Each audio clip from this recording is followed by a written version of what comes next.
what we're doing at the moment is cutting out this rather mess for this rear wheel arch. Quite rotten under here, as you can probably see. Common fault on these Alpines. It crystallises everywhere. And you get a really bad wheel arch there. Also the spring hangers, as you can see, the main of it's quite solid. It's just the steel work around it that's corroded away. Also the rear wheel arch is totally gone.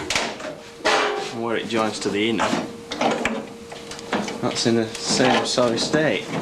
Actually comes away. You can see it's quite corroded.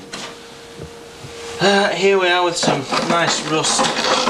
As you can see, the middle chassis section is totally gone. The floors are quite rotten. I think most of this is fiberglass. Seems to be quite a common thing on Alpines, this.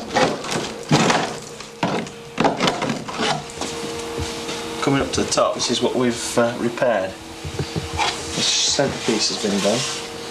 The floor pan, rear floor pan, the spring hanger. This is quite a common place where they rust. That's been repaired, reboxed in. The inner sill's been done. And the front of the chassis has been done. That's another rusty point. It's been welded back onto the original. Now, this is a wing that eventually will be fitted to the car. It's just a guideline at the moment. See where we're working to, basically. So we've got the sill and things in. Give some idea of what it's going to look like eventually. That's one of the new panels. Quite an expensive hobby. These are some rear panels we have here for the wheel arch.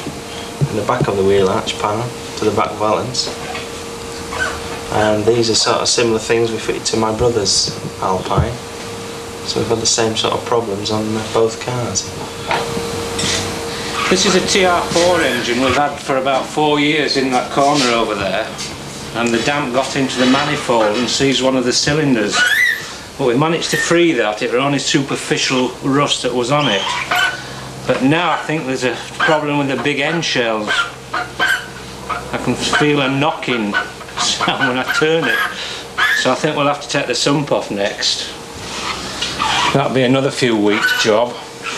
We've also done the chassis, which only took us about 3 weeks to do, which is on the floor here. We had all the bits all done up to start with, in boxes, and we just found all the bits and put them all back together again. And it's quite a struggle getting the springs on, that's the problem, without the proper tools.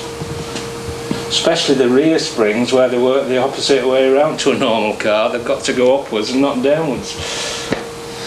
Although in another few weeks we'll probably have the engine and gearbox in, and then we can move it out and get the body shell from the wall, which is stood up over there. This car came from California originally, and the bodywork is very, very good actually. Just the floor pan wants changing, and that's the only problem we've got with it.